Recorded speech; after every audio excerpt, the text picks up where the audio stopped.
baik adik-adik, langsung saja kita bahas soal nomor 1. Digit terakhir dari jumlah faktorial 2019 bilangan prima pertama adalah titik-titik. Nah, untuk menjawab soal ini, adik-adik, kita ingat berarti di sini digit terakhirnya itu adalah n faktorial, di mana nilai n-nya merupakan bilangan prima. Ya, kita masukkan aja. Jika n-nya 2, nah bilangan prima kan 2 itu, berarti hasilnya n faktorial tadi kan, berarti 2 faktorial, itu 2 dikali 1, hasilnya 2. Kemudian jika n-nya 3, maka 3 faktorial kan, hasilnya 3 kali 2 kali 1, yaitu 6. Kemudian jika n-nya 5, berarti 5 faktorial, 5 kali 4 kali 3 kali 2 kali 1, itu hasilnya 120. Lalu berikutnya, jika n-nya 7, ya berarti 7 faktorial, 7 kali 6 kali 5 kali 4 kali 3 kali 2 kali 1, itu hasilnya adalah 5040, dan begitu seterusnya, ya. Namun saya tidak akan memisahkan semua bilangan prima karena di sini sudah bisa disimpulkan, ya. Ketika n-nya 5 dan 7, bisa kalian perhatikan, angka atau digit terakhirnya ini merupakan bilangan 0, ya. Jadi ketika n-nya 5 dan 7, ternyata digit terakhirnya adalah 0, dan ini tidak mungkin, ya. Tidak mungkin. Karena apa? Karena tadi kita mencari digit terakhir dari jumlah faktorial 2019, jadi tidak mungkin ada 0. Sehingga bisa kita simpulkan bahwa digit terakhir dari jumlah faktorial 2019 bilangan prima pertama itu adalah ketika n-nya 2 dan 3. Ya tinggal dijumlahkan aja tadi hasilnya. 2 faktorial itu kan 2 ya, kemudian 3 faktorial itu kan 6 ya, tinggal dijumlahkan aja.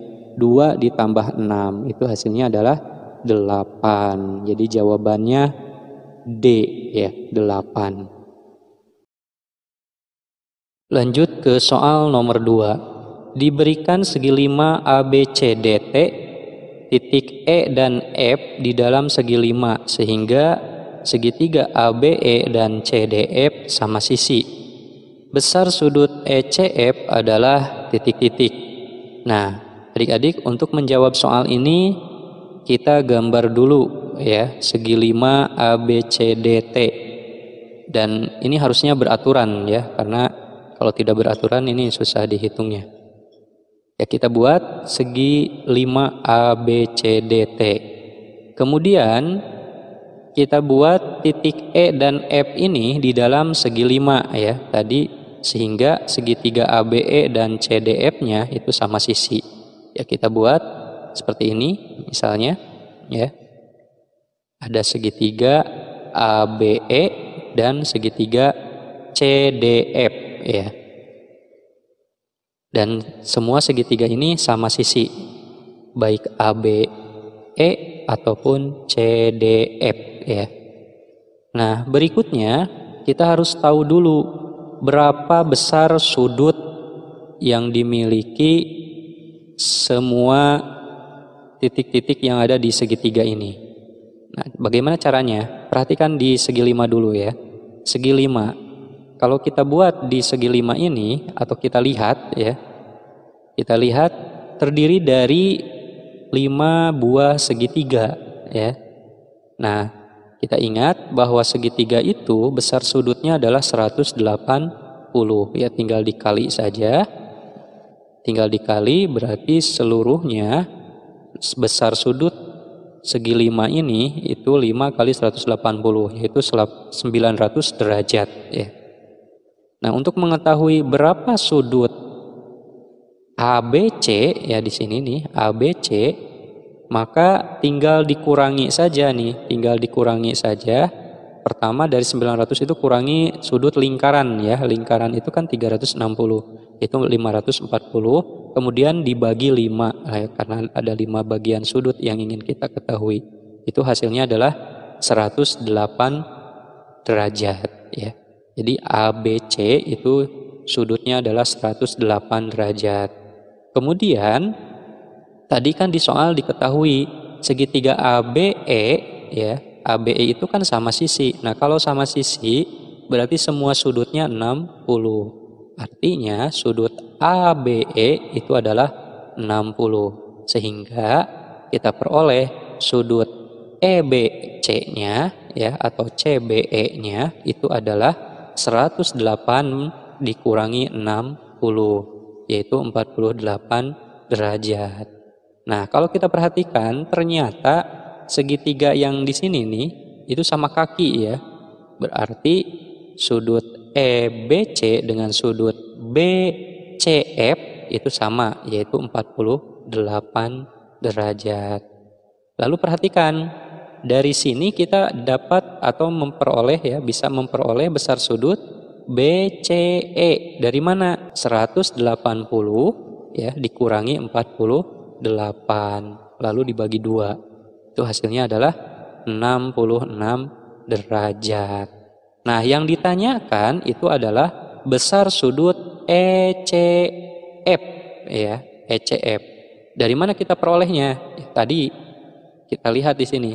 Sudut BCE itu kan sama dengan sudut BCF ditambah sudut ECF ya. Tinggal kita masukkan, tadi kan sudut-sudutnya sudah ada ya.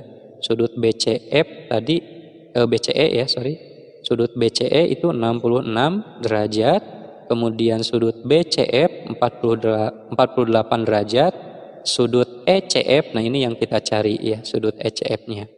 Lalu kita masukkan angka-angkanya dan kita cari sudut ECF-nya adalah 66 derajat dikurangi 48 derajat. Ini pindah ruas ya. Ya, seperti itu. Sehingga hasilnya menjadi 18 derajat. 66 kurangi 48. Jadi jawabannya adalah C, 18 derajat. Lanjut ke soal nomor 3. Diberikan 4 titik A, B, C, dan D ya, pada keliling lingkaran berurutan searah jarum jam. Misalkan titik E merupakan titik potong AC dan BD. Jika EB 4 cm, EC 6 cm, dan ED 9 cm, serta sudut DBC 30 derajat, maka kuadrat panjang jari-jari lingkaran adalah titik-titik. Nah, adik-adik, untuk menjawab soal ini ya, kita buat dulu sebuah lingkaran, lalu kita sisipkan 4 titik ya, A, B, C, dan D pada keliling lingkaran secara berurutan dan searah jarum jam. Misalnya kita buat titik A di sini, lalu berurutan sesuai arah jarum jam, titik B, titik C, dan titik D. Kemudian kita misalkan titik E merupakan titik potong AC, nah ini garis AC, dan garis BD. Nah ini ada titik potong ya, ini namanya titik E katanya.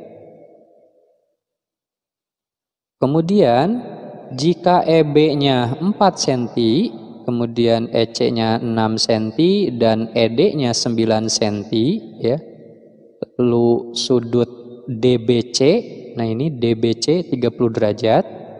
Berapa kuadrat panjang jari-jari lingkaran ini? Nah, berarti ini nih yang ditanyakan itu adalah ketika sebuah lingkaran pasti kan memiliki titik pusat ya, misalnya di titik pusatnya adalah O. Nah, jari-jari lingkaran berarti OC atau OD. Nah, ini yang ditanya ya. Sehingga membentuk sebuah segitiga OCD. Nah, ini R, ini juga R. Jadi R itu jari-jari. Nah, ini yang ditanyakan. Sebelum kita menghitung kuadrat panjang jari-jari lingkaran ini, kita cari dulu kuadrat panjang jari-jari lingkaran yang titik pusatnya ada di E ya, yang tadi yang kita misalkan bahwa titik E ini merupakan titik potong antara AC dan BD. Anggap aja CE ini atau EA ini sebuah jari-jari juga ya. Kita gunakan rumus kuadrat panjang jari-jari lingkaran ya, yaitu EC kuadrat sama dengan BC kuadrat tambah BE kuadrat min 2BC kali BE cos sudut DBC. Nah itu ya, jadi kalau kita gunakan rumus kuadrat panjang jari-jari lingkaran atau kuadrat jari-jari lingkaran untuk kasus titik pusat di titik potong E ini ya, titik potong AC dan DB dinamai titik E. Nah rumusnya seperti tadi, EC kuadrat sama dengan BC kuadrat plus BE kuadrat min 2BC kali BE cos sudut DBC. Lalu kita masukkan sesuai yang diketahui tadi, EC itu 6 ya, dikuadratkan, kemudian sama dengan BC kuadrat plus BE-nya kita ganti 4 ya, 4 kuadrat, min 2BC kali BE-nya 4, cos sudut DBC-nya tadi 30 derajat ya, kita masukkan aja. Lalu kita hitung 6 kuadrat 36 sama dengan BC kuadrat plus 4 kuadrat 16 ya, min, nah 2 dikali 4 BC ya, 2 dikali 4 BC cos 30 ya. Cos 30 nya itu setengah akar 3. Nah ini bisa dicoret ya, 2 bagi 2 habis, sehingga hasilnya tinggal 4 akar 3 BC ya. Hitung kembali, 36 sama dengan BC kuadrat plus 4 kuadrat 16 kan tadi ya, 16 min 4 akar 3 BC. Lalu kita buat sebuah persamaan nih, pindah ruas ya, yang 36 nya ini pindah ruas menjadi negatif. BC kuadrat min 4 akar 3 BC min 36, nah 36 nya pindah ruas, plus 16 sama dengan 0, jadi kita sama dengankan 0, sehingga didapat sebuah persamaan kuadrat ya, yaitu BC kuadrat min 4 akar 3 BC min 20, min 36 ditambah 16 ya, min 20 sama dengan 0. Nah setelah ini untuk mencari berapa nilai BC kita gunakan rumus akar-akar persamaan kuadrat. Masih ingat ya dulu ketika ada persamaan kuadrat bisa kita cari dengan rumus akar-akar persamaan kuadrat. Kalau dulu saya sebutnya rumus ABC ya, yaitu ketika dicari X1, X2 sama dengan min B plus minus akar B kuadrat min 4AC dibagi 2A. Nah dari persamaan tadi kita cari nilai A. Apa A itu? A itu adalah koefisien bentuk kuadrat atau variabel yang dipangkatkan 2 ya. Nah di sini BC kan, BC kuadrat. Nah koefisiennya berapa? Karena tidak ada angkanya atau tidak ditulis berarti 1. Kemudian B itu adalah koefisien X atau koefisien yang tidak memiliki kuadrat. Nah di sini kan BC ya, berarti B-nya min 4 akar 3. Kemudian C itu adalah konstanta atau nilai yang tidak mempunyai variabel. Nah di situ kan min 20 ya. Lalu kita masukkan angka-angka yang sudah diketahui barusan.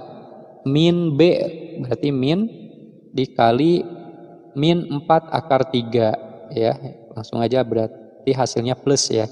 Plus 4 akar 3 plus minus akar B kuadrat. B kuadrat min 4 akar 3 dikuadratkan. Min 4 dikuadratkan kan 16 ya. Lalu akar 3 dikuadratkan 3. Dikurangi 4 kali AA-nya 1, kali C-nya min 20. Dibagi 2A, 2 kali 1. Selesaikan lagi, 4 akar 3 plus minus akar 16 kali 3, 48. Nah ini min kali min plus ya, 4 kali 20, 80. Dibagi 2 kali 1 kan 2 ya. Selesaikan lagi, 4 akar 3 plus minus akar 48 tambah 80, 128 dibagi 2. Seterusnya 4 akar 3 plus minus akar, nah 128 nih, akar 128 kita sederhanakan menjadi akar 64 kali 2 ya. Itu sama dengan kan 128 ya. Jadi bisa dikeluarkan nih akar 64-nya menjadi 8 ya.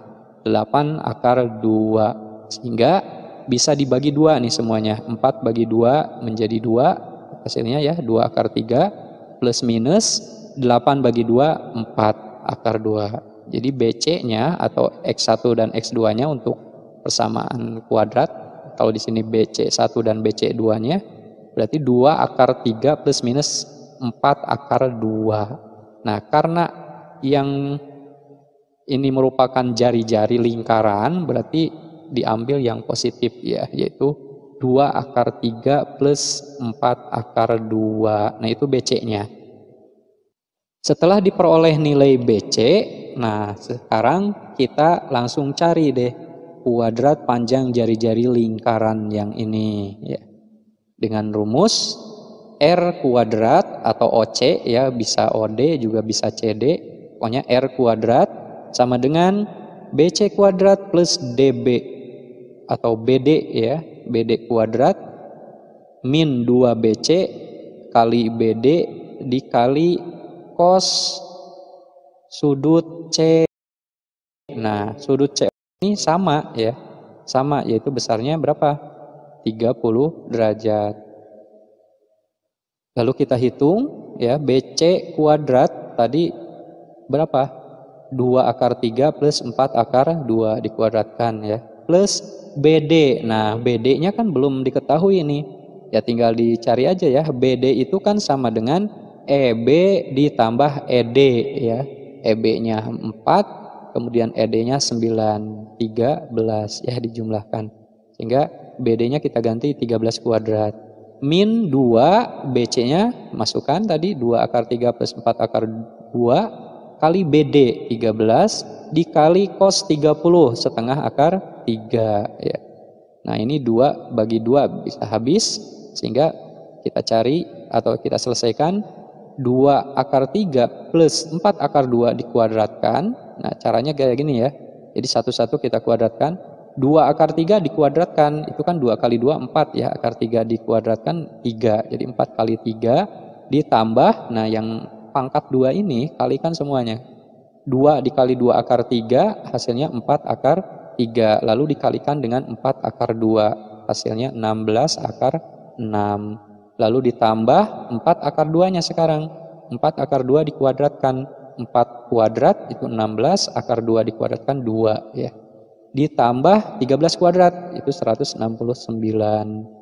dikurangi, nah yang tadi ya 2 bagi 2 kan habis ya, tinggal 13 akar 3 kalikan nih ke dalam kurung yang ada di sini nih.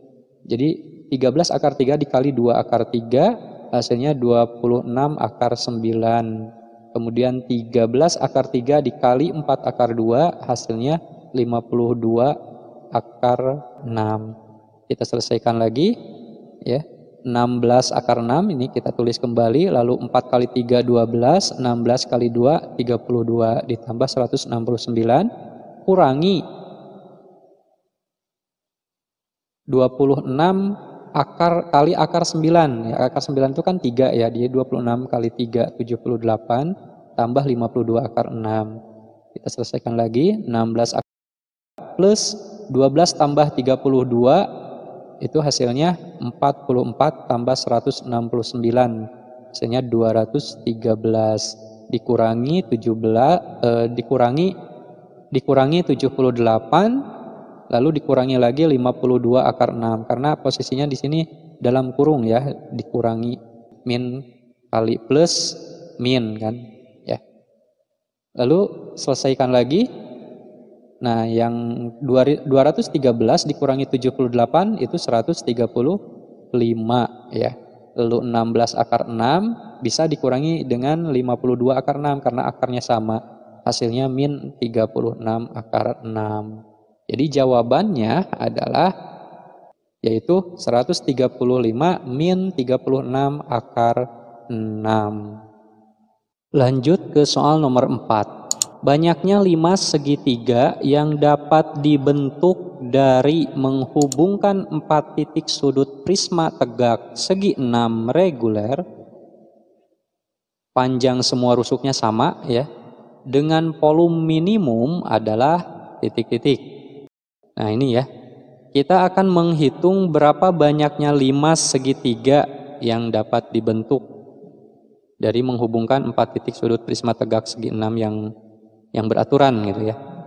Nah untuk menjawab soal ini, kita buat dulu prisma tegak segi 6-nya yang reguler. Maksud reguler di sini panjang semua rusuknya sama ya. Misalkan rusuknya adalah A, berarti tingginya juga A. Ya, karena sama. Kita buat misalnya seperti ini. Kita buat sudut prisma tegak segi 6. Nah, dari prisma tegak segi 6 reguler ini, kita disuruh menghitung banyaknya limas segitiga yang dapat dibentuk ya. Jadi kita perhatikan di sini ada beberapa opsi berarti untuk melihat limas segitiganya ya. Kita tentukan dulu yang namanya limas itu kan pasti memiliki, dan hampir semua bangun ruang itu memiliki alas ya. Yang pertama kita buat alasnya di segi 6 ini dulu ya. Jadi di segi 6 ini dulu, sehingga luas alas segitiga terkecilnya itu pasti pada segi 6 ini kan. Nah, banyak alasnya di sini ada berapa nih? Kita hitung ya sama-sama. Alas limas segitiganya, misalnya yang pertama ini 1 ya, kemudian 2, 3, 4, 5, 6. Nah itu ya, ada 6. Nah kalau misalnya banyak alasnya 6 di alas prisma tegak ini ya, berarti tingginya pasti ke puncak prisma kan, ke puncak titik prisma, ke atap dari bangun prisma ini. Berapa? Ya pasti 6 kan ya.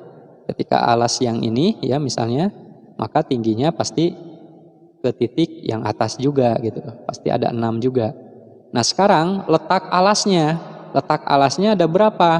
Nah, kalau kita lihat dari posisi letak alas dibulak-balik, berarti kan posisinya ada 2 ya. Bisa yang di bawah atau yang di atas ketika kita balikkan gitu ya. Karena posisi alasnya sama gitu, sama karena reguler tadi. Nah itu berarti banyak alasnya 6, titik tingginya juga 6, letak alasnya 2. Lalu kita kalikan ya untuk menghitung banyaknya limas. 6 kali 6 lalu dikalikan 2, itu hasilnya 72. Kemudian kemungkinan yang kedua seperti ini. Alasnya membentuk sebuah segitiga di sini nih. Nah itu ya, berarti tingginya ke sana nah. Sebuah garis ini, ya seperti itu ya. Nah banyaknya alas itu pasti 2 ya, karena posisinya atas bawah tadi. Kemudian sekarang banyaknya sisi tegak ada berapa? Ya banyaknya sisi tegak di sini ada berapa? Ya, pasti 6 kan, 1, 2, 3, 4, 5, 6 ya. Lalu berikutnya letak puncak. Nah letak puncaknya ada berapa? Kalau letak puncak tadi atas bawah kan, jadi ada 2 ya. Sehingga banyak limas yang dibentuk adalah 2 kali 6 kali 2, yaitu sama dengan 24. Kemudian ada kemungkinan yang berikutnya seperti ini. Kita buat alasnya seperti ini. Nah ini segitiga yang dibentuknya atau yang dijadikan alas seperti ini ya. Sehingga banyak alasnya ada berapa? Pasti ada 2 juga ya. Posisinya di samping ini atau samping yang berlawanannya. Kemudian banyak sisi tegaknya, pasti ada 6. Sehingga banyak limasnya yaitu 2 kali 6 sama dengan 12. Nah pertanyaannya, banyak limas segitiga yang dapat dibentuk sehingga menghasilkan volume minimum ya, ada berapa? Tinggal dijumlah saja. Tadi di kasus yang pertama atau di kemungkinan yang pertama 72, kemudian di kemungkinan kedua ada 24, dan di kemungkinan yang ketiga ada 12. Dijumlah saja yaitu 108.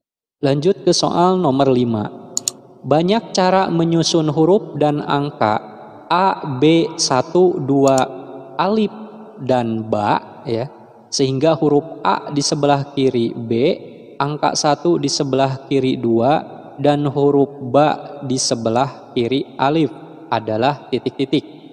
Nah, di sini kita akan menyusun huruf dan angka yang ada di sini ya. A, B, 1, 2, alif, dan ba. Nah, dengan catatan katanya ya, huruf A-nya itu harus di sebelah kiri B. Jadi A ini harus di sebelah kiri B. Dan angka 1 juga di sebelah kiri 2. Dan huruf ba itu harus di sebelah kiri alif. Contoh, bisa kita tulis seperti ini.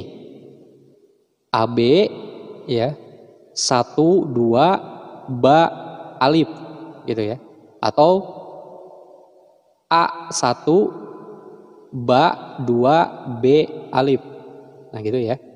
Caranya ubah B menjadi A ya, kemudian 2 menjadi 1 dan alif menjadi ba. Sehingga banyak susunannya itu kita gunakan faktorial ya. Itu 6 faktorial, n faktorial kan. Jadi semua kejadian atau semua angka dan huruf ada 6. 6 faktorial dibagi beberapa kemungkinan. Tadi bisa B menjadi A, 2 menjadi 1 kan, dan alif menjadi ba ya. Jadi 2 faktorial kali 2 faktorial kali 2 faktorial. Kita selesaikan ya. 6 faktorial. 6 faktorial itu berapa? 6 dikali 5 kali 4 kali 3 kali 2 faktorial dibagi 2 faktorial, 2 faktorial, 2 faktorial. Ini bisa dicoret ya, 2 faktorial bagi 2 faktorial habis. Kemudian 2 faktorial itu kan 2 ya. Jadi 6 bagi 2 sisa tinggal 3. Kemudian 4 bagi 2 sisa tinggal 2. Kita selesaikan. 3 kali 5, 15. 15 kali 2, 30. 30 dikali 3, 90. Jadi jawabannya adalah D. Lanjut ke soal nomor 6. Pada gambar berikut terdapat satu persegi besar dengan panjang sisi 28 cm yang di dalamnya 2 bangun setengah lingkaran dengan jari-jari 14 cm dan 7 cm. Persegi yang diarsir menyinggung setengah lingkaran kecil dan memotong setengah lingkaran besar di tepat satu titik. Pertanyaannya, berapa panjang sisi persegi yang diarsir? Nah, gambarnya seperti ini ya adik-adik. Untuk menjawab soal ini, ya supaya mudah, kita buat notasi titik-titik persegi ini. Misalnya A, B, C, D ya. Kita buat. Kemudian tadi panjang sisi persegi besar ini itu 28 cm. Berarti AB atau BC-nya atau CD atau AD-nya itu adalah 28 cm. Kita tulis di sini BC 28 cm. Lalu kita perhatikan garis ya. Garis tadi yang ada pada persegi yang diarsir yang ini kan tegak lurus ya. Jadi kalau kita tarik garis lurus dari sini itu membentuk sebuah garis yang sejajar dengan BC. Nah, lalu kita kasih notasi nih biar mudah nanti. Di sini misalnya K, L, M, N ya. Kemudian titik pusat pada setengah lingkaran ini itu kita kasih O misalnya ya. Nah, lalu kita masukkan angka-angkanya tadi bahwa untuk yang 2 bangun setengah lingkaran ya dengan jari-jari, nah ini berturut-turut ya, 14 cm dan 7 cm. Berarti jari-jari yang setengah lingkaran yang besar ini itu 14 cm, kemudian yang kecil 7 cm. Kemudian untuk panjang sisi yang diarsir yang ini itu kita misalkan X karena ini yang dicari ya. Nah, setelah kita cari seperti ini, kita bisa mencari berapa panjang NM di sini ya. NM. NM-nya berapa? Perhatikan segitiga ONM. Itu ternyata segitiga siku-siku. Jadi untuk menghitung panjang garis NM, kita gunakan Pitagoras. Karena ONM itu adalah segitiga siku-siku. Gunakan Pitagoras. Misalkan ya, ON-nya adalah A. Karena kita nggak tahu kan berapa. Nah, kemudian NM-nya berapa? Tadi kan OM-nya itu merupakan jari-jari ya, jari-jarinya 14 cm. Nah, mencari NM, kalau siku-sikunya di sini, nah berarti NM ini sisi terpendek. Saya pernah membahas bagaimana cara menghitung Pitagoras di video sebelumnya, bahwa ketika yang dicari jarak terpendek, maka dalam akarnya itu tinggal dikurangi saja. Bilangan yang terbesar dikurangi dengan bilangan yang terkecil. Berarti NM-nya itu adalah akar 14 kuadrat dikurangi A kuadrat.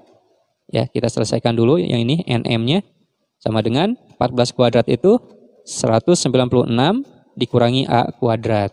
Nah, itu ya panjang NM-nya.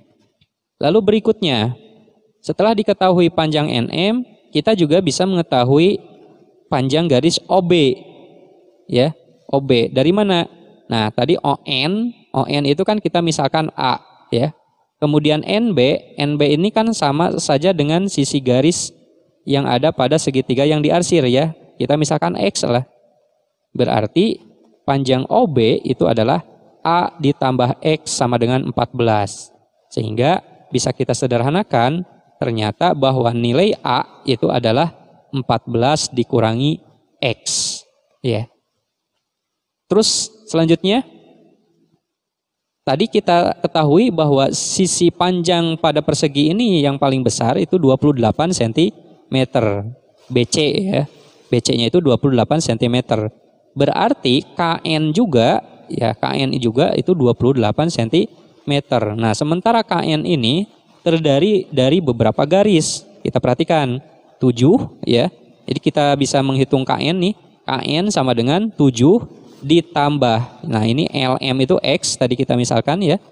Kemudian ditambah MN-nya tadi akar 196 dikurangi A kuadrat ya. Sama dengan 28. Kemudian yang 7 plus X-nya kita pindah ruas ya. Sehingga ini tinggal akar 196 min A kuadrat. Nah, A-nya kita ganti dengan yang tadi 14 min X. Jadi dikurangi 14 min X kuadrat ya. Sama dengan 28.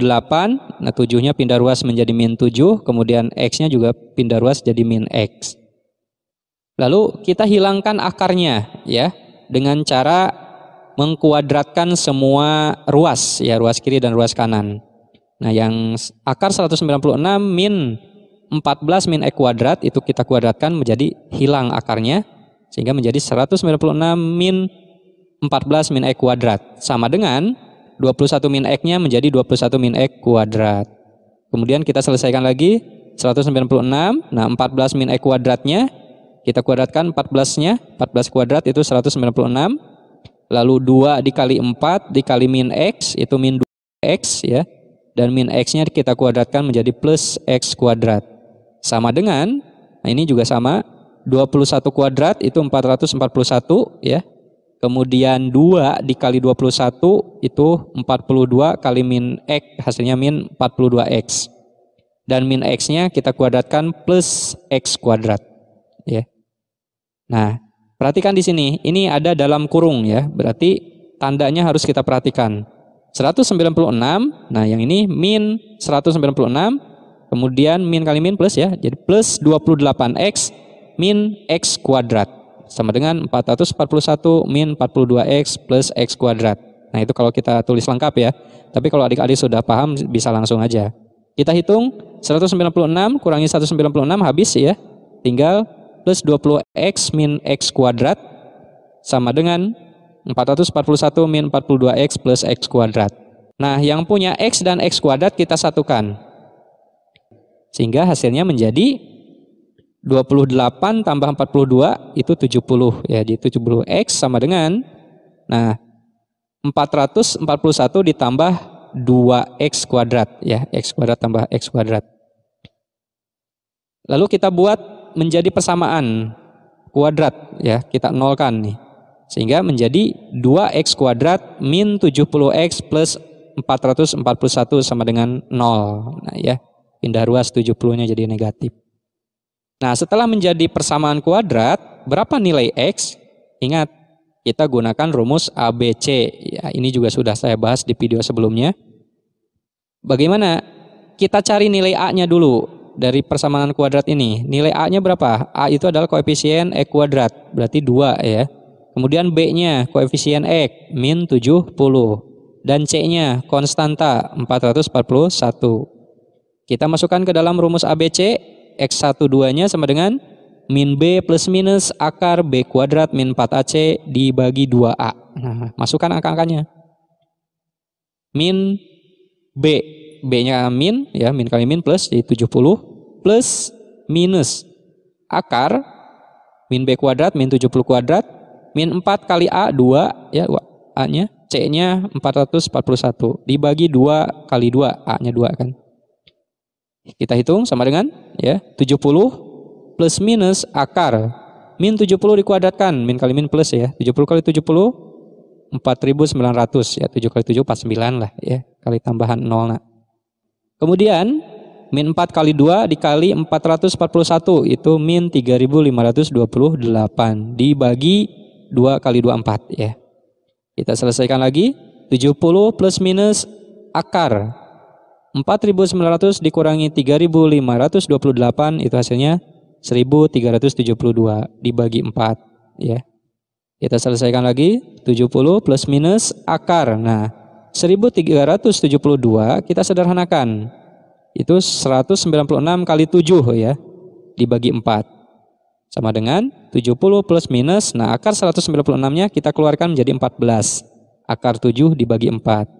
Nah, karena 70 dan 14 bukan kelipatan 4, nah kita cari KPK-nya atau bilangan yang bisa membagi seluruh angka atau seluruh bilang yang ada di sini. Kita bagi 2 saja ya. 70 bagi 2, 35. Kemudian 14 bagi 2, 7. Nah yang 4-nya bagi 2, 2. Sehingga X1 dan X2-nya adalah 35 plus minus 7 akar 7 dibagi 2. Nah kemudian berapa sebenarnya X ini? Nah karena tadi X ini adalah pemisalan ya, sisi persegi yang diarsir, otomatis kan X-nya kurang dari 28 ya. Karena sisi terpanjangnya atau sisi persegi yang besarnya itu adalah 28 cm. Berarti pasti ini yang diarsirnya itu lebih kecil dari 28. Nah, karena X-nya lebih kecil, maka jawabannya adalah 35 min 7 akar 7 dibagi 2.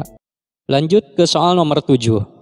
Di antara setiap angka pada bilangan 2 1 1 1 1 1 1 2 diselipkan tanda kali atau tambah ya. Kemudian dihitung hasilnya. Peluang diperoleh hasil merupakan kelipatan 3 adalah titik-titik. Nah, ini mencari peluang ya adik-adik.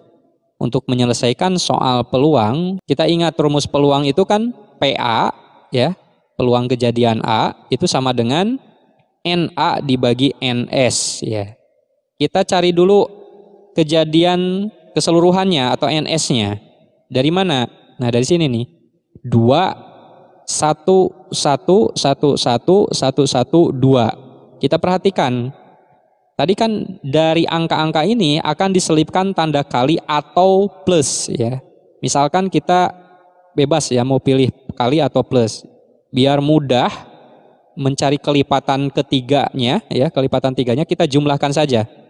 Nah, misalkan kita selipkan di sininya plus ya, sehingga NS-nya berarti kan di sini kan 2 pangkat ada berapa nih? 1 2 3 4 5 6 7 ya. Berarti 2 pangkat 7 itu sama dengan 128. Nah, itu adalah kejadian secara keseluruhannya. Nah, selanjutnya dibutuhkan 3 atau 6 buah tanda plus ya atau tambah agar hasilnya merupakan kelipatan 3. Nah, ini bisa dibilang kejadian A-nya ya. Kita gunakan apa? Kombinasi ini. Ingat tadi tanda plusnya yang akan kita sisipkan itu kan 7 ya. Berarti kita gunakan kombinasi 7C3. Nah, 3 ditambah 7C6 ya, karena dibutuhkan kan 3 atau 6 ya. Kita hitung 7C3 itu kan 7 faktorial dibagi 3 faktorial kali 7 min 3 faktorial sama dengan 7 faktorial ya dibagi 3 faktorial, 7 min 3, 4 faktorial. Kita selesaikan. 7 faktorial itu kan 7 kali 6 kali 5 kali 4 faktorial. Dibagi 3 faktorial kali 4 faktorial. Nah, 4 faktorial bagi 4 faktorial habis ya. Kemudian 3 faktorial itu kan 6 ya. Jadi 6 bagi 6 juga habis. Tinggal 7 kali 5 itu sama dengan 35. Kemudian 7C6 kita hitung juga. 7 faktorial dibagi 6 faktorial kali 7 min 6 ya. Min 6 faktorial. Sehingga hasilnya 7 faktorial itu 7 kali 6 faktorial. Karena bilangan pembaginya yang paling besar 6 faktorial gitu aja. Biar mudah nanti menghitungnya. Dibagi 6 faktorial, 7 kurangi 6, 1 ya. 6 faktorial bagi 6 faktorial itu habis. Sehingga 7 bagi 1, 7. Kita jumlahkan ya, 35 tambah 7 NA-nya. Yaitu sama dengan 42. Dengan demikian ya, peluang kejadian A-nya adalah NA dibagi NS. Yaitu 42 dibagi 128 ya. Kita sederhanakan. Cari KPK 42 dan 128 bagi 2 ya. Yaitu 21 dibagi 64. Lanjut ke soal nomor 8. Amin dan Hamzah adalah kakak beradik yang selalu mengikuti sholat tarawih berjamaah di Masjid Al-Ikhlas. Pada suatu malam, Amin langsung keluar menyusuri jalan dengan berjalan kaki tepat pada pukul 20.10. Setelah selesai sholat witir. Hamzah masih mengikuti ceramah setelah witir dan langsung pulang tepat pada pukul 20.30. Jika Hamzah berlari dengan kecepatan 3 kali kecepatan jalan kaki Amin, maka Hamzah akan menyusul Amin pada pukul titik-titik. Nah, adik-adik, untuk menjawab soal nomor 8 ya, kita coba buat sketsa dulu. Kita gunakan diagram garis ya. Anggap aja jalan yang dilaluinya lurus gitu ya. Misalkan Amin tadi setelah melaksanakan sholat witir, dia langsung pulang menyusuri sebuah jalan ya pada pukul 20.10. Nah, misalnya di sini ya. Kemudian Hamzah karena mengikuti ceramah dulu, dia pulangnya pada pukul 20.30. Nah, misalnya di sini ya. Dari soal diketahui kecepatan Hamzah berlari itu 3 kali kecepatan jalan kaki Amin. Artinya, ya misalnya kecepatan Hamzahnya saya tulis pi h ya. Artinya kecepatan Hamzah itu sama dengan 3 kecepatan Amin atau 3 pi a ya, saya tulis seperti itu. Dan satuannya pasti ini dalam kilometer per jam karena kecepatan ya. Nah, kalau kita perhatikan antara waktu berangkat Amin dengan Hamzah ini ternyata selisihnya 20 menit ya. Berarti Amin itu sudah menempuh 20 menit ya sebelum Hamzah dengan jarak, perhatikan, 20.10 sementara Hamzah 20.30. Berarti Amin sudah menempuh 20 menit dengan jarak 1/3 kecepatan Amin. Jadi sepertiganya ya. Sehingga kita ingat rumus sebuah kecepatan ya. 1/3 pi a atau kecepatan Amin ya sama dengan otomatis kan kecepatan Hamzah dikurangi kecepatan Amin dikali waktu T ya. Kemudian kita selesaikan. Ini 1/3 pi a. Nah, pi h dikurangi pi a-nya atau kecepatan Hamzah dikurangi kecepatan Aminnya ya. Kita perhatikan tadi pi h itu kan 3 pi a. Kecepatan Hamzah itu 3 kali kecepatan Amin ya. Nah, sementara di sini pi h dikurangi pi a. Ya masukkan aja pi h-nya itu kan 3 pi a ya. 3 pi a dikurangi pi a sehingga hasilnya menjadi 2 pi a. Lalu dikalikan dengan T ya. Nah, dengan demikian bisa diketahui berapa T-nya. Ya pi a bagi pi a kan habis ya. Kemudian 1/3 dibagi 2 itu 1/6 ya. Nah, ini dalam jam.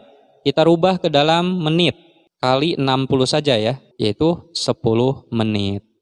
Dengan demikian, Hamzah akan menyusul Amin pada saat 10 menit setelah pukul 20.30. Yaitu, ya tinggal dijumlah aja ya, 20.30 tambah 10 menit. Jadi 20.40. Lanjut ke soal nomor 9. Himpunan nilai X sehingga nilai mutlak dari nilai mutlak X min 1 tambah 1 itu kurang dari sama dengan X adalah titik-titik. Nah, ini mencari himpunan dari persamaan nilai mutlak ya adik-adik. Kita selesaikan nih langsung aja. Nilai mutlak dari nilai mutlak X min 1 tambah 1 kurang dari sama dengan X. Kita cari dulu nilai mutlak X min 1-nya ya.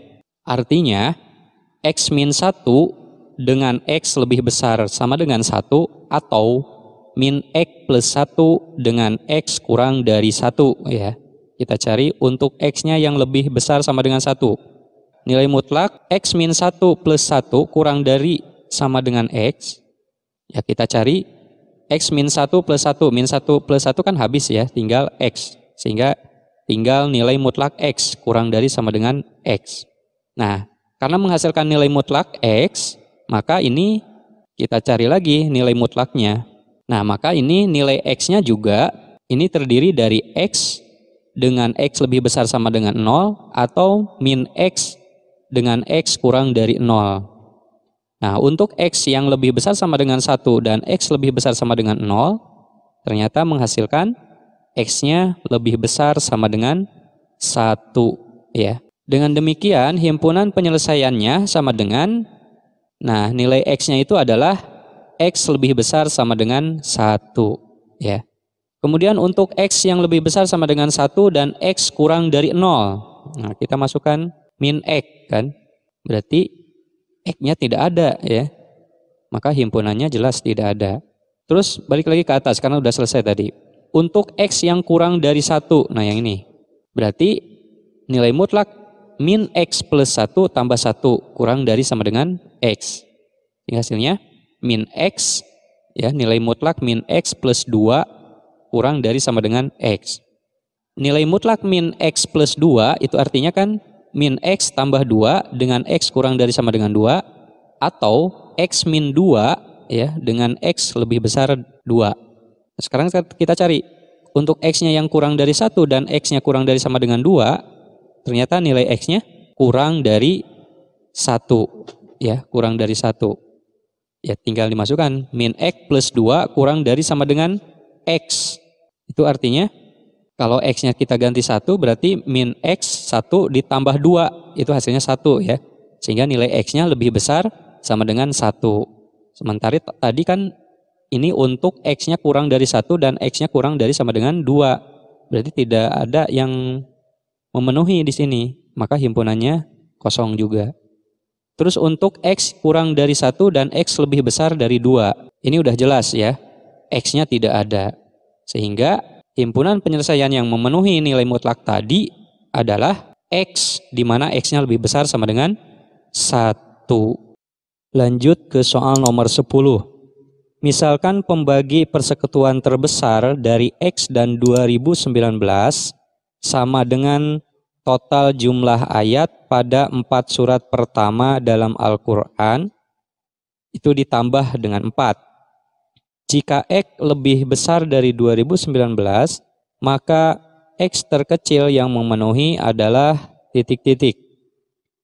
Nah, adik-adik, untuk menjawab soal ini, ya, tadi di soal dimisalkan ya, pembagi persekutuan terbesar dari X dan 2019 itu sama dengan total jumlah ayat pada 4 surat pertama dalam Al-Quran.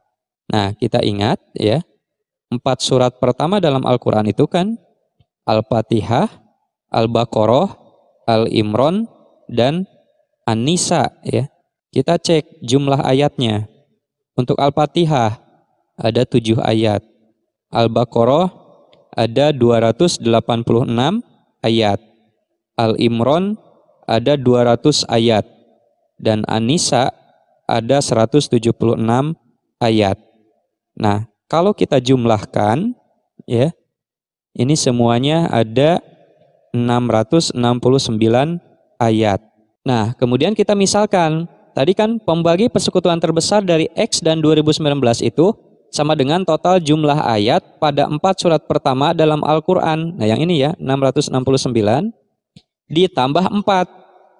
Sehingga EPB-nya di sini, EPB X dan 2019 itu adalah 669, tadi kan ya, total jumlah ayat pada 4 surat pertama dalam Al-Quran, lalu ditambah 4, sehingga hasilnya 673 ya. Nah, karena 673 ini membagi X, tadi kan EPB ini pembagi ya, persekutuan terbesarnya. Karena 673 ini membagi X, dan otomatis 673 ini membagi 2019 ya, maka 673 ini akan membagi X min 2019 ya. Sehingga X min 2019 sama dengan 673 N katakanlah ya. Karena kita akan mencari bilangan X terkecil. Sehingga X-nya adalah 673 N, pindah ruas ya 2019-nya menjadi plus 2019. Nah, agar X terkecil ya dan X-nya tadi lebih besar dari 2019, maka kita misalkan N-nya 1 ya. Sehingga X-nya sama dengan 673 dikali 1, itu tetap ya 673 tambah 2019, yaitu sama dengan 2692, yaitu jawabannya ya. Lanjut ke soal nomor 11. Matriks A dengan entry bulat dan berukuran 2x2, ini ordonya 2x2 ya, dikalikan dengan matriks 1, 2, 2, 2 dari kanan, menghasilkan matriks yang semua entry-nya bilangan prima ya. Nah, jika determinan dari matriks A juga bilangan prima, maka nilai minimum dari determinan A adalah titik-titik. Nah, ini perkalian dua buah matriks ya adik-adik. Ya, kita misalkan aja, di sini ada matriks A, lalu dikali dengan matriks 1, 2, 2, 2. Nah, ini akan sama dengan matriks yang semua entry-nya bilangan prima juga. Katakanlah B di sini ya. Jadi A dikali matriks 1, 2, 2, 2 sama dengan B ya. Dengan A, nah kita misalkan ya, A-nya ini misalnya ABCD ya. ABCD. Dan ABCD ini merupakan bilangan bulat ya. Kemudian matriks B-nya kita misalkan EFGH. Dan EFGH ini merupakan bilangan prima ya, karena tadi menghasilkan matriks yang semua entry-nya itu bilangan prima. Sehingga determinan A-nya ya, kalau A-nya ABCD ya, maka determinan A-nya itu sama dengan AD min BC ya. Dan ini pasti bilangan prima. Nah, pertanyaannya dari determinan A ini berapa nilai minimumnya gitu kan gitu ya. Jadi yang dicarinya berapa nilai minimum dari determinan A ini. Nah, kalau kita masukkan atau substitusi ya, A-nya dengan ABCD lalu dikalikan tadi dengan 1, 2, 2, 2 ya, akan menghasilkan B. Katakan B-nya tadi EFGH. Nah, seperti ini ya. Nah, kita kalikan ya. Pertama baris AB dikalikan dengan kolom 1, 2. Nah, yang ini. Sehingga hasilnya menjadi A plus 2B ya. Kemudian baris AB nih dikalikan dengan kolom yang 2, 2. Menghasilkan 2A ditambah 2B ya. Lalu berikutnya CD dikalikan dengan 1, 2. Nah gitu. Jadi C ditambah 2D. Kemudian CD dikalikan dengan 2, 2. Itu hasilnya 2C plus 2D ya. Tinggal dikali saja. Ini akan sama dengan EFGH. Nah, kita analisis. Di sini 2A plus 2B itu kan berarti F ya. Karena kalau ada dua buah matriks sama dengan, maka nilai-nilai yang letaknya bersesuaian itu sama ya. Sehingga 2A plus 2B ini pasti sama dengan F. Kemudian 2C plus 2D itu juga sama dengan H ya. Begitupun A tambah 2B itu akan sama dengan E, dan C tambah 2D akan sama dengan G ya. Nah, untuk 2A plus 2B sama dengan F dan 2C plus 2D sama dengan H, agar F dan H-nya prima ya, maka kita misalkan F sama dengan H sama dengan 2 dan A plus B sama dengan C plus D sama dengan 1. Nah, dengan demikian A tambah 2B yang sama dengan E yang ini ya, kita substitusi. Tadi kan A plus B-nya atau C plus D-nya sama dengan 1 ya. Jadi A plus 2B itu kan sama saja dengan A plus B kan ya. Nah, A plus B-nya itu kan 1 ditambah B ya, diperoleh B plus 1-nya sama dengan E. Kemudian yang C plus 2D juga sama nih.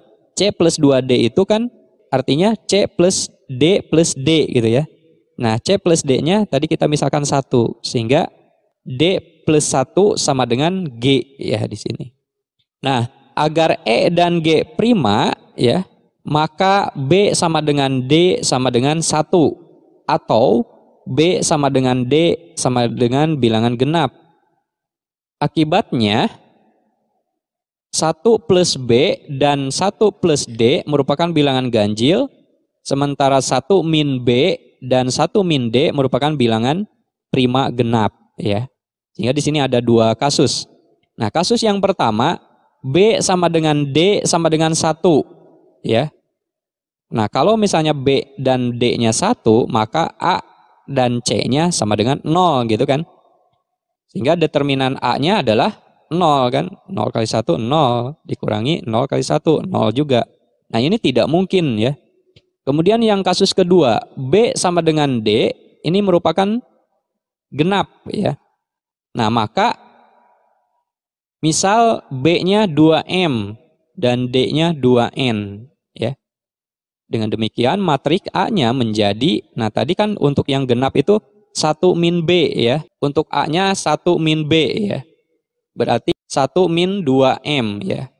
Kemudian di sininya B-nya 2M dan C-nya tadi juga sama. C-nya 1 min D ya. Berarti 1 min 2N ya. Kemudian D-nya 2N. Maka determinan A-nya adalah kalikan 2N dikali 1 min 2M dikurangi 2M dikali 1 min 2N. Selesaikan. 2N ya. Kemudian 2N dikali min 2M hasilnya min 4MN. Lalu dikurangi ya. 2M kali 1 min 2M. Min kali min plus nih. Menjadi plus 4MN ya. Ini coret ya. Min 4MN habis. Ditambah 4MN. Tinggal 2N min 2M. Ya, kita bisa keluarkan 2-nya. Menjadi 2 dikali N min M. Nah, agar determinan A-nya merupakan bilangan prima, maka determinan A paling kecil adalah 2. Kenapa? Karena saat N min M-nya 1, gitu kan ya. Jadi anggap aja N min M-nya 1. Maka determinan A paling kecilnya itu adalah 2. Lanjut ke soal nomor 12. Garis singgung persekutuan dari kurva Y sama dengan X kuadrat dan kurva Y sama dengan X kuadrat min 2X plus 2 memotong kurva pertama di A dan memotong kurva kedua di B. Panjang ruas garis AB adalah titik-titik. Nah, adik-adik, untuk menjawab soal ini ya, sebelum mencari atau menghitung panjang ruas garis AB, tentu kita harus menentukan dulu titik A dan titik B-nya ya. Maka dari itu perlu kita gambar terlebih dahulu kurva Y sama dengan X kuadrat dan kurva Y sama dengan X kuadrat min 2X plus 2 ya. Kita gambar. Nah, misalnya gambarnya seperti ini ya. Dari mana didapat gambar ini? Ya tinggal dimisalkan aja. nilai-nilai X-nya lalu dimasukkan ke dua buah kurva tersebut ya. Sehingga menghasilkan gambar kurva kira-kira seperti ini. Nah, di sini dari kedua buah kurva ini ada garis singgung ya, di mana memiliki titik potong ya. Jadi yang pertama memotong kurva di A, kemudian yang kedua memotong kurva di B. Nah, ini seperti ini ya. Kayak ginilah kira-kira. Selanjutnya, kita misalkan garis singgungnya itu adalah, kita ingat ya, garis singgung Y sama dengan MX plus C. Nah, gitu ya. Nah, karena di sini Y-nya sama dengan X kuadrat, tinggal disubstitusi, ganti Y-nya dengan X kuadrat. Sehingga X kuadrat sama dengan MX ditambah C. Lalu kita sama dengan kan 0, ya, X kuadrat. Nah, MX plus C-nya pindah ruas menjadi min MX min C sama dengan 0. Dengan D-nya, D itu diskriminannya, ya, yaitu sama dengan 0. Dimana kalau kita ingat rumus ABC, D itu adalah B kuadrat min 4AC. Nah, dari persamaan kuadrat ya, sudah saya bahas di video sebelumnya. B kuadrat min 4AC, B-nya berapa? Min M, yaitu koefisien X kan. Kemudian min 4 kali A, A-nya 1, koefisien X kuadrat ya. Dan C-nya adalah min C. Ya, tinggal dimasukkan aja. Kemudian min M dikuadratkan, itu hasilnya positif M kuadrat ya. Karena min kali min plus. Kemudian min 4 kali 1 dikali min C plus 4C ya. Selanjutnya, nah itu kan untuk persamaan Y sama dengan X kuadrat. Nah, sekarang untuk persamaan Y sama dengan X kuadrat min 2X plus 2. Kita misalkan garis singgungnya X kuadrat min M plus 2 ya. Karena min M tadi kan min MX ya. Min kali plus kan min 2 ya. Sehingga X kuadrat min M tambah 2X ditambah, nah ini juga sama, tambah 2, tadi kan C-nya min C ya. 2 min C sama dengan 0, nah gitu ya. Dengan diskriminannya atau D-nya 0 juga. Ya, tinggal substitusi. D tadi kan rumusnya B kuadrat min 4AC. Nah, B-nya di sini min M tambah 2 ya, dikuadratkan. Kemudian min 4 kali 1 dikali C, C-nya 2 min C sama dengan 0. Min kali min plus ya, tinggal M tambah 2 dikuadratkan. Kemudian min 4 dikali 2 itu min 8. Min 4 kali min C plus 4C ya, sama dengan 0. Nah, M plus 2 kuadratnya kita keluarkan ya. M dipangkatkan 2 ya, M kuadrat ya, atau M pangkat 2. Kemudian 2 kali M 2M dikali 2 lagi 4M ya, plus 4M. Kemudian 2 kuadrat ya, itu 4. Min 8 tambah 4C sama dengan 0. Kita selesaikan lagi. M kuadrat tambah 4M. Nah, 4 min 8 min 4 tambah 4C sama dengan 0. Anggap M-nya 1 ya. Sehingga kita peroleh atau substitusi M-nya 1 berarti 1 kuadrat plus 4 kali 1 min 4 tambah 4C sama dengan 0. Kenapa misalkan M-nya 1? Untuk mengetahui berapa nilai C gitu ya. Ya tinggal disubstitusi aja. Nah, 1 kuadrat itu 1 ya, kemudian 4 kali 1, 4, min 4 plus 4AC. Nah, 4 min 4 kan habis ya. Tinggal 1 plus 4C sama dengan 0. Maka 4C sama dengan, nah satunya pindah ruas min 1. Jadi C-nya adalah min 1/4. Nah, jika C-nya min 1/4, maka Y-nya tadi kan MX plus C. Ya tinggal dimasukkan aja. M-nya tadi kita misalkan 1. Berarti 1X ya, atau X plus C-nya. C-nya tadi kan min 1/4. Ya, plus kali min kan min ya. Sehingga Y-nya menjadi X min 1/4. Ya. Nah, setelah didapat Y sama dengan X min 1/4, kita tentukan nilai titik A ya. Karena tadi kan di pertanyaannya kita akan menghitung panjang ruas garis AB. Jadi harus tahu dulu berapa titik A-nya. Nah, kalau kita perhatikan dari persamaan kurva yang tadi ya, Y sama dengan X kuadrat dan Y sama dengan X kuadrat min 2X plus 2, itu perpindahannya untuk titik A ya, untuk titik A dulu, itu tinggal dimasukkan aja ke pemisalan tadi ya, pemisalan garis singgung, yaitu X kuadrat min MX min C sama dengan 0 ya. Sehingga Kita substitusi X kuadrat min M-nya tadi kan 1 ya. Min X. Kemudian, nah tadi C-nya kan min 1/4. Nah min kali min plus ya. Jadi plus 1/4. Sehingga persamaannya X kuadrat min X plus 1/4 sama dengan 0. Kita faktorkan nih, karena bisa difaktorkan. Berapa faktorisasinya? Ya, X min setengah ya dikali X min setengah. Sehingga diperoleh nilai X-nya adalah setengah ya. Nah sekarang berapa nilai Y-nya? Tinggal substitusi ke Y sama dengan X min 1/4 tadi ya. X-nya diganti dengan setengah. Sehingga setengah min 1/4. Yaitu hasilnya adalah 1/4 ya. Sehingga diperoleh nilai titik A-nya atau titik A-nya adalah setengah koma 1/4. Nah, kemudian sekarang kita tentukan nilai B-nya. Lihat pergerakannya atau perubahannya ya. Dari X kuadrat min X plus 1/4. Jadi kalau M-nya 1 itu 1/4-nya ya. Jadi 1/4-nya C-nya itu. Nah, kemudian sekarang kalau misalnya M-nya min 3, berarti 9/4-nya ya kelipatannya ya. Kelipatannya 9/4 sama dengan 0. Sehingga persamaannya menjadi X kuadrat min 3X plus 9/4 sama dengan 0. Nah ini bisa difaktorisasi ya. Sehingga hasilnya X min 3/2 dikali X min 3/2. Jadi X-nya adalah 3/2. Nah karena X-nya 3/2 seperti tadi kita substitusi ke Y sama dengan X min 1/4 ya. X-nya kita ganti 3/2 dikurangi 1/4. Nah kita samakan penyebutnya ya.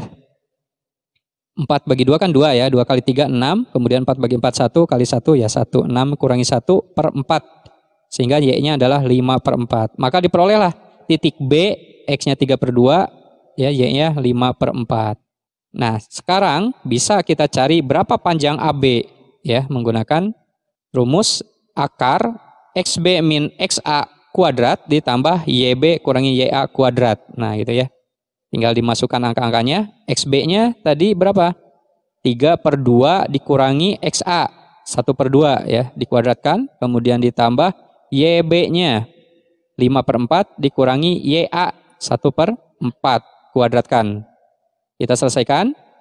Nah, karena ini sudah sama penyebutnya, tinggal dikurangi aja ya. 3 kurangi 1 kan 2. 2 bagi 2 habis ya. Kemudian 5/4 min 1/4 ini juga sama ya. 5 dikurangi 1 kan 4. 4 bagi 4 1. Dikuadratkan tetap 1. Sehingga hasilnya adalah panjang garis AB itu adalah akar 2.